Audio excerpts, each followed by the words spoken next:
Thank you everyone so much for joining us today for ATARC's Quantum Speaker Series. I'm Elizabeth Wyckoff, ATARC's Working Group Program Manager, joined by our Working Group Chairs, Allison Schwartz, Lily Chen, and Terrell Friends. Today, we are so excited to have Travis Humble speaking with us. Travis is a director at the Quantum Science Center, a distinguished scientist at Oak Ridge National Laboratory, and director of the lab's Quantum Computing Institute. Travis also serves as editor-in-chief for ACM Transactions on Quantum Computing and holds a joint faculty appointment with the University of Tennessee Bresden Center for Interdisciplinary Research and Graduate Education. There will be time for questions at the end of the presentation, so please hold your questions until then, and you'll have an opportunity to ask. So Travis, with that, we'll hand it off to you. Wonderful. Thank you very much, Elizabeth. And it is an absolute pleasure to be here to talk to you today about discovery and innovation with quantum science and technology. As Elizabeth mentioned, I am the director of the Quantum Science Center. This is an institution headquartered at Oak Ridge National Laboratory, and quantum science is a topic that is very near and dear to my heart. I've been here for nearly 18 years working on the advancement of quantum science and its eventual development into technology. And today I'd like to tell you about some of the progress that we have made in the Quantum Science Center. Now, for those who don't know, there is, of course, a national strategic overview for quantum information science. This was released back in September of 2018, and it highlights 6 priorities within our ecosystem for developing quantum information science. The first of these, to choose a science-first approach to QIS, defines what is going on within Oak Ridge National Laboratory and the Quantum Science Center, where we are deeply engaged in the development of both the conceptual ideas and their eventual transition over into technology. So much of my remarks today are going to focus on this first priority. However, we also engaged across the other 6 priorities, including workforce development, technology transfer and engagement with industry, the development of instrumentation for QIS, and of course, the impact that both of these have on national security, economic growth, and international cooperation. The National Quantum Initiative Act, which helped see through the ideas in this strategic plan, was established in 2018. It calls out the need for the Department of Energy to establish up to 5 National Quantum Information Science Research Centers. These are each funded at the level of $25 million per year over a course of 5 years with the potential for renewal. The Quantum Science Center was competitively selected to be one of these 5 centers and to address DOE's priorities of attacking a major challenge that advances both the science and the technology in this area, as well as helping build out the core capabilities that we need in order to establish both national resources as well as scientific leadership. Now, QSC has a mandate to discover and innovate in quantum information science. We do this by addressing 3 critical topics. The first is the development of scientific quantum computing. And here we are using today's quantum computers to investigate how we can create more accurate predictions of matter and chemicals and molecules. We're also developing topological quantum information. This is an alternative paradigm by which we can encode information within materials and process that in a way that is resilient against noise. And the development of scientific instrumentation for these endeavors, which will include both instruments that can be used for imaging and characterization, as well as the control systems that are needed to take advantage of all of these new technologies. Now, while QSC is headquarters at Oak Ridge National Laboratory, it is in fact representative of a partnership of 16 different institutions, 4 national labs, including Los Alamos, Fermilab, and Pacific Northwest, 3 industries, Microsoft, IBM, and Cold Quanta, a branch of Inflection, and then 9 universities. And while I won't read through each of the 9 universities, I do want to call out one of our major partners, Purdue University, which is engaged directly across all 3 of these scientific challenges with us. Now, today, we know that there are, in fact, many different approaches to realizing quantum computers. Atoms and ions which can be typified by the types of devices that you see from Quantinuum or IonQ. Here, we're actually encoding information within the electronic state of these individual atoms that have been trapped and then manipulated together. Superconducting technologies. This includes circuits such as transmons that are typified by the efforts over at Rigetti and IBM. Neutral atoms, where we are capturing individual atoms within these electromagnetic fields and manipulating their interactions. Here, our partners at Cold Quanta and QEra are working on these technologies.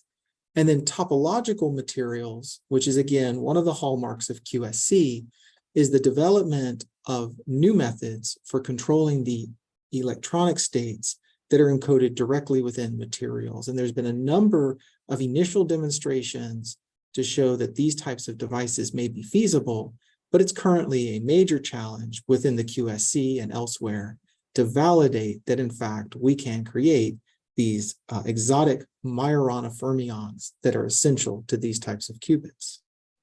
Now, the QSC itself actually works across all of these technologies, both with our industry partners that you can see highlighted here, as well as with our in-house research, developing ion traps, transmons, cold atoms, and topological devices. But of course, the key question is, how do we scale up these types of technologies, both in the face of the fabrication challenges and the reproducibility challenges, but also mitigating the types of errors and noise that arise during their operation? Within the QSC, we're tailoring this type of conversation to the scientific applications that can best make use of quantum computers. Of course, there's many different algorithms that have been encoded within the quantum computational model. The one that has caught our attention the most is quantum simulation.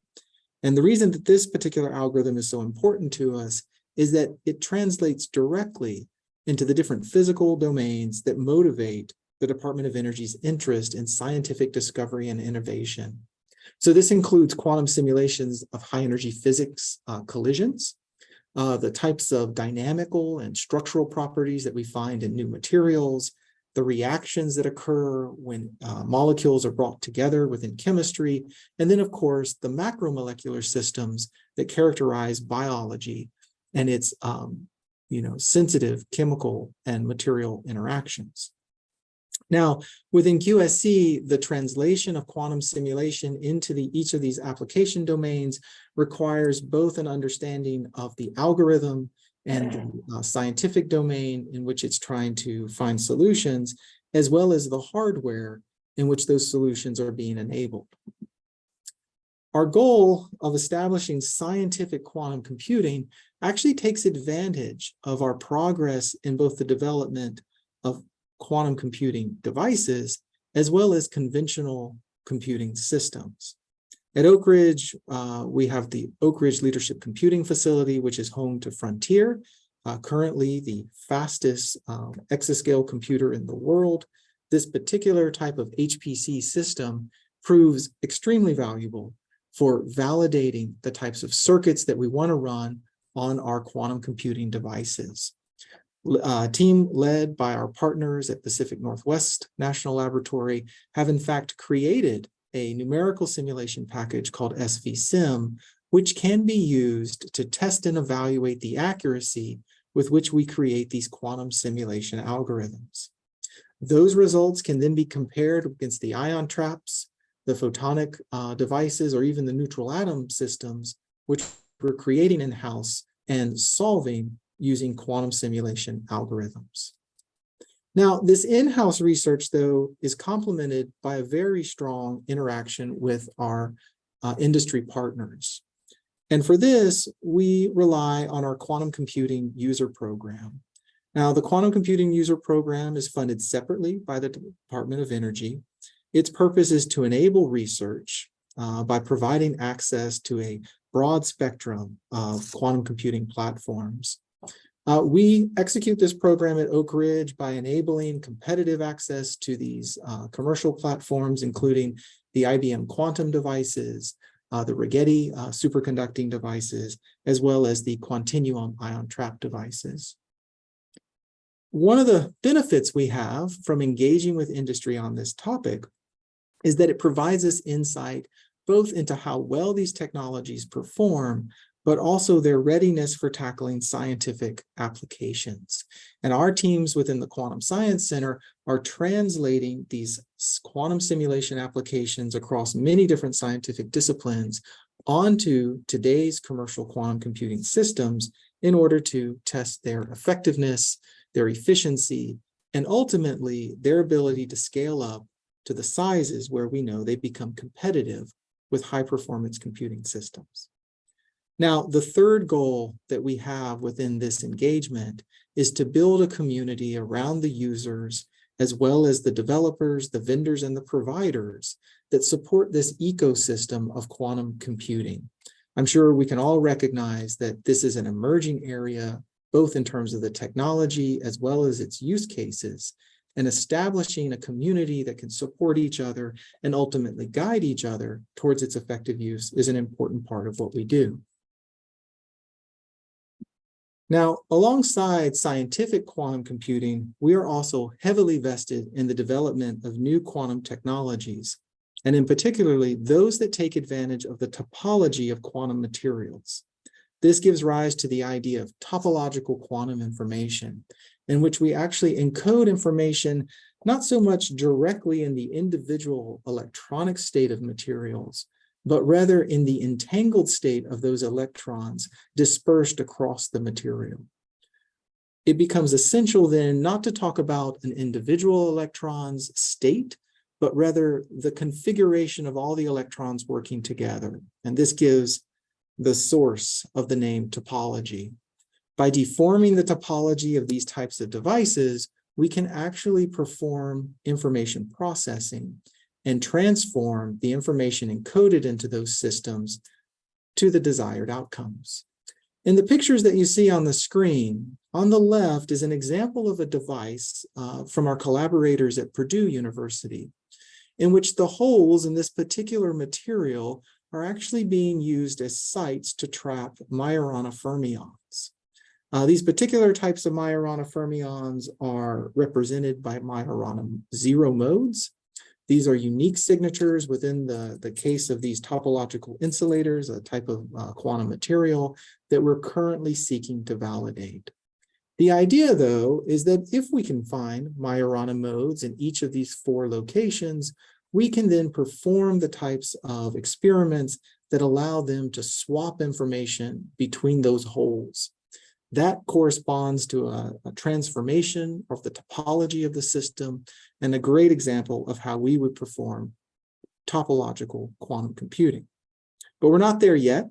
We first have to validate that we can actually create those Majorana zero modes, and that's one of the key challenges that the center is currently addressing. We're also developing new types of quantum materials into systems that can encode information directly into the ground state of the material itself. And so the example that you see in the upper right is a sample of ruthenium trichloride. This is a candidate quantum spin liquid material.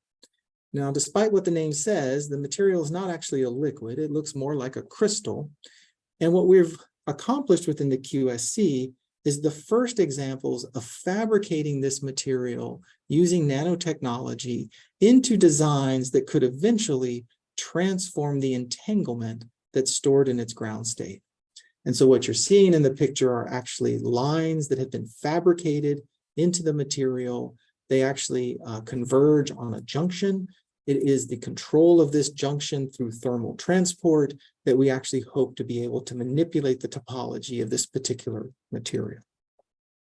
In addition to our work on the development of these 2 different types of topological insulators and quantum spin liquids, we're also interfacing these new materials with conventional quantum technology. The transmon system that you see down here can actually serve as a probe of the topological states in each of these materials. That heterogeneous technology that comes from both understanding quantum materials, the ability to fabricate them, and the ability to integrate them with superconducting circuitry is one of the great examples that the QSC has developed over the last 2.5 years. Just to give you a highlight of all this research, at Oak Ridge, we have the Spallation neutron source. This is actually the brightest source of neutrons in the world, in which those neutrons are sent into a material sample based on their reflection and the energy in the emitted neutron. You can characterize the nature of that sample. This is something known as inelastic neutron scattering. Within the QSC, we were the first to demonstrate that the inelastic neutron scattering spectrum can actually reveal the presence of entanglement in these materials. And so we have demonstrated an entanglement witness using inelastic neutron scattering with one of these candidate quantum spin liquids. And we think that that's a great example of the point that entanglement can in fact be intrinsic into quantum materials and serve as a resource for building up new types of quantum technologies. In our third priority area, we're creating new instrumentation to scale up these ideas. One highlight here is the Quantum Information Control Kit, or KIC board. This is an FPGA system developed by our partners at Fermilab, which actually is open source. This means that you can go out to github.com, download the firmware needed to operate this system, upload it to your own copy of the FPGA, and then deploy it with your quantum technology. It allows you to control the inputs and the outputs of the control lines that go into these devices, and it also greatly reduces the overall cost that you may have on deploying these systems. That's especially important for us because we want to scale up quantum technology. In the example of these types of accelerometers that you see at the upper right, if we can create arrays of these accelerometers, we can now create new paradigms for quantum sensing. Those paradigms for quantum sensing can also be complemented by the creation of new light sources, which are then used to read out the state of these accelerometers. With our partners at Los Alamos, we've actually created single photon emitters, nanopillars, like the one shown in this figure, that actually can generate single photons on demand. Another place where this type of instrumentation is important is in our testing and evaluation of today's quantum technology. At Fermilab, we've established a new testing facility 100 meters underground. This quiet underground sensing facility is intended to block some of the cosmic radiation that we know can be harmful to the operation of transmon devices. By establishing this new facility, we're now able to compare our quiet sensors with our loud sensors. In the inset picture you see here, this dilution refrigerator installed above ground will be used as a comparison point with the dilution refrigerator installed below ground in the quiet facility. Now, these three particular areas enable us to focus on the scientific impacts that the QSC is enabling. The first is to accelerate quantum information processing by demonstrating the controlled interactions between topological states. We think that this is a great approach to scaling up both quantum technology as well as understanding the fundamental nature of how to correct against noise and errors. And the second, we're enabling the prediction of new physical and chemical behaviors by creating the algorithms and their implementations of quantum simulation. And here, we're addressing the point that scaling up our understanding of quantum systems will require scalable approaches to scientific quantum computing. And then finally, through our scientific instrumentation, we're enabling exploration of things that were previously unmeasurable, including the measurement of exceptionally weak signals. We know that that is going to be important for characterizing quantum materials, but it also will be important for detecting low mass dark matter, which of course is this yet to be detected form of matter within the universe that plays a fundamental part in our understanding. Now, alongside all of this research, we also have an important mandate to transition the technologies outside of the center into the broader ecosystem We work closely with each of our key partners, Microsoft, Cold Quantum, and IBM, to develop specific technologies. With Microsoft, in addition to working on topological qubits, we're also creating a new quantum intermediate representation, QIR, that can be used to link together different quantum computing platforms. With IBM, we're working on those scientific applications that can be applied to material science and computational chemistry. And with Cold Quantum, we're creating new platforms for quantum signal processing.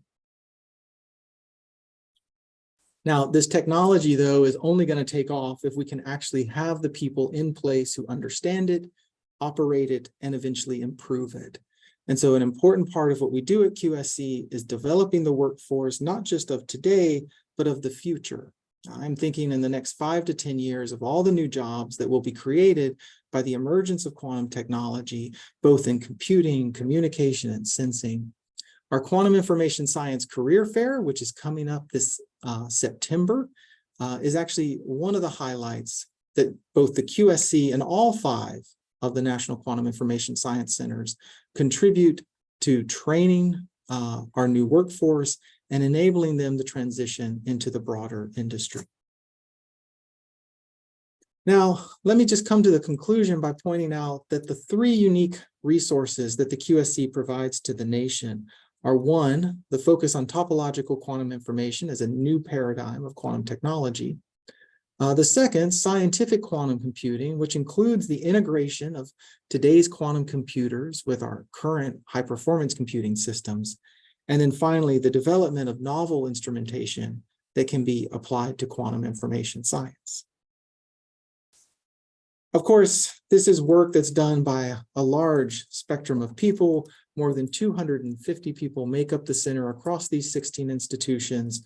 We now have over 150 published articles. You're welcome to visit our website at qscience.org to look at our publication listing and learn more about the work that we're doing. Or, of course, feel free to reach out to me. I'm always open to your inquiries and look forward to hearing from you. And with that, let me just conclude by saying that it's a pleasure for me to be part of such an aggressive effort within the country to advance quantum information science, to transition it into a technology that can really be impactful, both for our economic and national security, but also for our ability to discover and innovate in an amazingly interesting field. Thank you very much. Thank you, Travis. We do have a few questions from David. David, if you don't mind, I'll go ahead and take you off mute and you can ask Travis directly.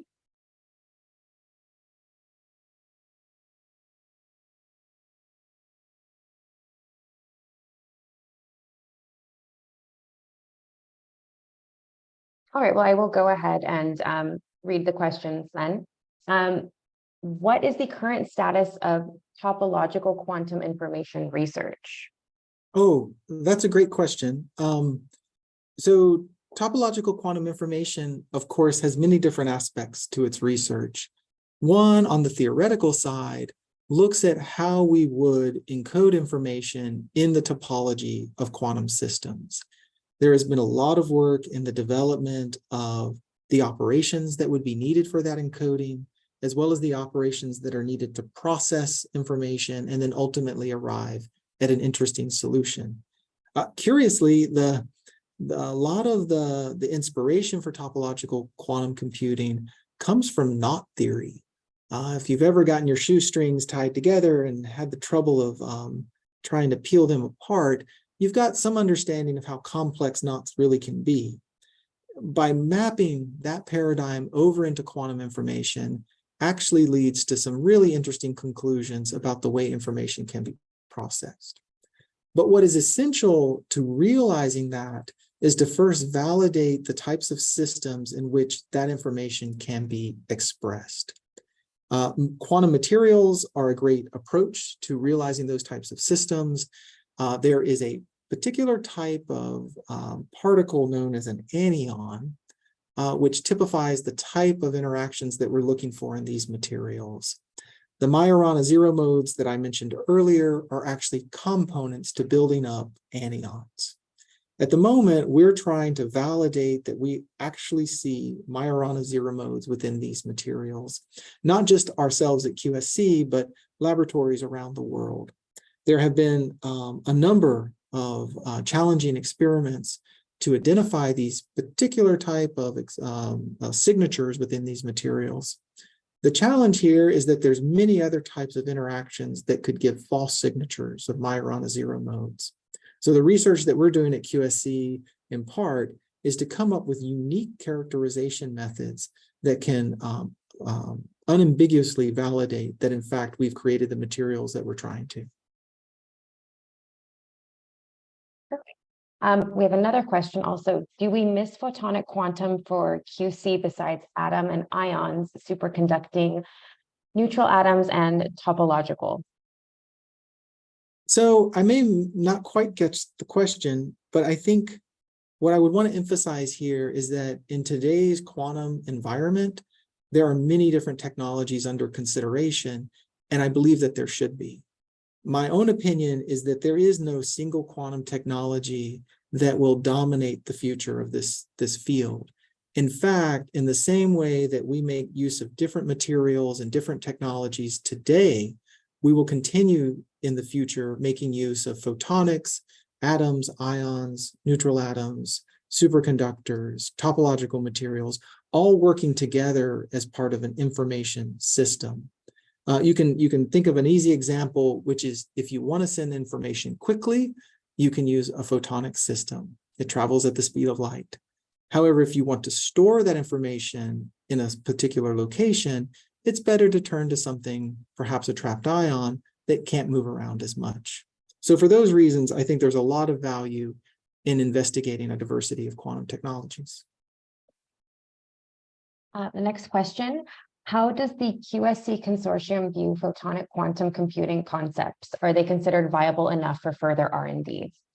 Yeah, that's an interesting point. And I didn't talk as much about our photonic research. We actually have two major efforts on photonic quantum computing systems. Both of them are using a form of photonic technology called continuous variable encoding.